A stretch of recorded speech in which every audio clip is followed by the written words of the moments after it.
Hi guys. So until now we have created health check controller, integrated survey. Now it's time to add functional controller, task management controller. Okay, so let's create a task management controller. But before that, let me create a folder named V1. Why? So whenever you develop your application, you develop it in a phases and you deploy and release in a phases only. So that's why I've created a V1 phase. I will develop everything in V1. And in future, if we include any additional feature or we bump to some other functionality, we will create a V2 folder and then we will decommission the V1 folder. Okay, so let's create a controller, task management controller. So this is a REST controller and request mapping. Okay. So as I've created a V1 folder, so let's start our API with V1 only, right? So it will be /V1/tasks because we are dealing with task only. Now we need to create a, so this is a CRUD controller. So I need to create a 4 method or a 5 method, create, read, update, delete. So let me create it quickly.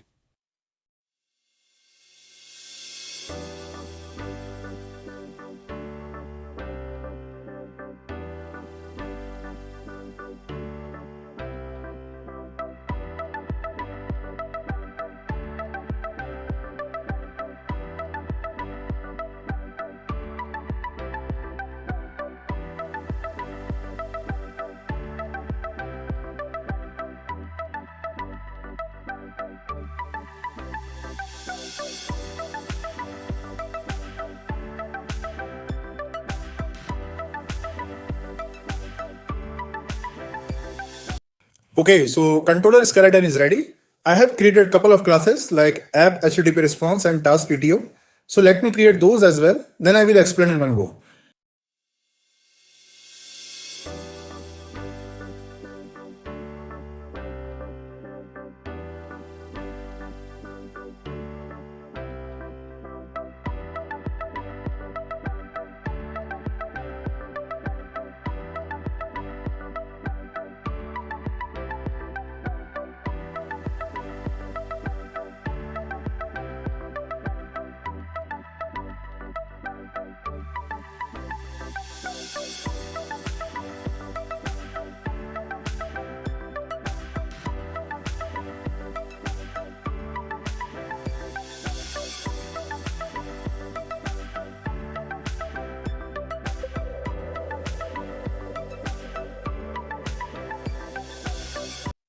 Let's see each method one by one. So first one is create task, right? So I am using post mapping. So why I'm using post mapping?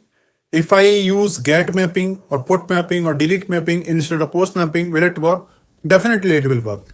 But there are certain convention that we need to follow whenever we design a REST API, right? So if you need to create something, so basically if you need to insert something, you will always use post mapping. If you need to get the data, then you will use get mapping. If you need to update the data, then you will use put mapping. And if you need to delete the data, then you need to use delete mapping. Now let's talk about request body and the path variable. So in the post mapping, generally we use request body, and in the update as well, we use request body. Why? So let's say you need to provide a JSON request. In that case, you will always use request body. Okay. Now for other method like get mapping, put mapping, delete mapping, it is generally best practice to use a path variable because how your API will look like. So let's say you need to get the data for ID 123. So it will be like /V1/task/123. Okay. For delete as well, it will be similar. For put mapping, your URL will be v1/task/123. And along with that, you will provide a request body that you want to update, right? We have another annotation, request param. For that, maybe we will discuss later once we implement the get all API. Now let's discuss about the DTO classes. Okay, so first one is task DTO. So this is very simple DTO like string title, string description, boolean done. Okay. And another is app HTTP response. Okay. So first variable is status. So if I go to status, so I have two kind of status. Either my API request was successful and it was failure. Second is data of type D. So I can use this app HTTP response generic object to wrap any data, right? I have created one auxiliary method, success, so that I just provided data and I'm setting its status as success so that I can use this method like this, app HTTP response dot success and the task DTO. Okay.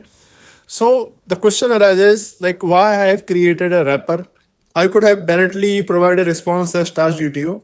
So again, in the industry standard, we generally do not provide a direct object. We wrap it in some HTTP response. Why? Because we want to make our response as generic as possible, right? So whoever referring your APIs, they should have a clear idea. Like I will give a status, data, error. So error I will be implementing. Once I will be implementing, I will add error as well. So in this way, I'm creating a generic response, right? Irrespective of data type. So my controller is almost ready. I mean, the basic version is almost ready. You can see a return on just returning a dummy responses for now. We will enhance this once we implement a service layer. But for now, it is fine. Okay. So before starting the server, let's add some swagger annotations.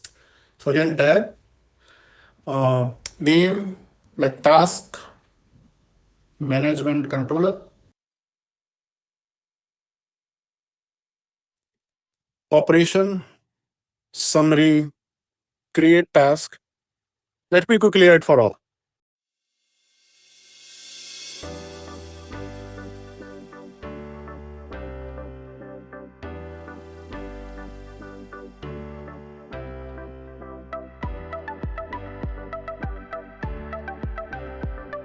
Okay, so let's start the server.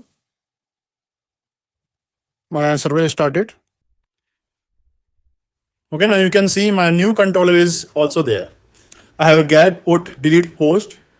So again, so ID is my required attribute. So ID is here.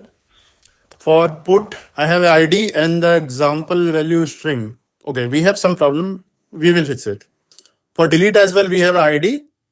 And for post, again, we have a problem. Okay, so let's see what is the problem. Let's go to task DTO. Okay, so I forgot to add a data annotation.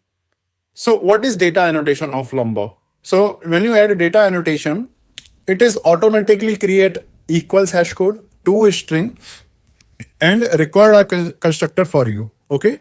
So, and Swagger require this setter getter function in order to create an example. Right. One more thing I forgot. So for task DTO, once my task is created, I will have an ID. Right. So let me restart. Let me refresh. Let's go to post. Okay, now I can see the example value, ID, title, description, and done. Same for put. I'm seeing example value. Okay. Don't forget to commit the changes as this is the best practice. Next, we will be covering service layer implementation. So subscribe for that so that you don't miss the notification. Thanks for watching. See you in the next video.